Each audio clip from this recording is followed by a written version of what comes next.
தூங்கி எந்திரிச்சு வெளியில வந்ததுமே கொஞ்சம் பனி காத்து பட்டா போதும் உடனே தும்மல் தொடங்கிடுது. சரி இதோட நின்றுன்னு பார்த்தா ஃபேஸ் வாஷ் பண்ண தண்ணி தொட்டா கூட தும்மல் ஆரம்பிச்சிருது. தாளிக்கிற ஸ்மெல்லு, ஊதுவத்தி ஸ்மெல்லு, எந்த பூ ஸ்மெல்லும் ஒத்துக்க மாட்டேங்குது. தூசு, புகைன்னு எது பட்டாலும் தும்மல் ரொம்ப அதிகமாக ஆரம்பிச்சிருது. ஏசி ரூமு, ஈவன் வார்ம் ரூம்ல கூட எனக்கு தும்மல் இருக்கு. சரி ஒரு தும்மலோட நின்றுமான்னு பார்த்தா அதுவும் கிடையாது. 10, 15 தும்மல் அடுக்கு தும்மலா போயிட்டே இருக்கு. கூடவே சேர்ந்து ரன்னிங் நோஸும் ஹெவியா இருக்கு. கர்ச்சிஃப் எல்லாம் வெட் ஆயிடுது.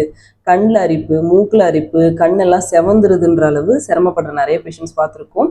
இது அலர்ஜிக் ரைனைட்டிஸ் அப்படின்னு சொல்லுவோம். யூஸ்வலாக வெளியிலிருந்து ஒரு தூசோ இல்லை ஹெவி ஃப்ராக்ரன்ஸோ நம்மளோட ரெஸ்பிரேட்டரி லைனிங் இரிட்டேட் பண்ணும்போது நார்மலாகவே நம்ம பாடி அதுக்கு ரியாக்ட் பண்ணும். பட் இது ஒரு 2-3 தும்மலோட நின்றுடும்.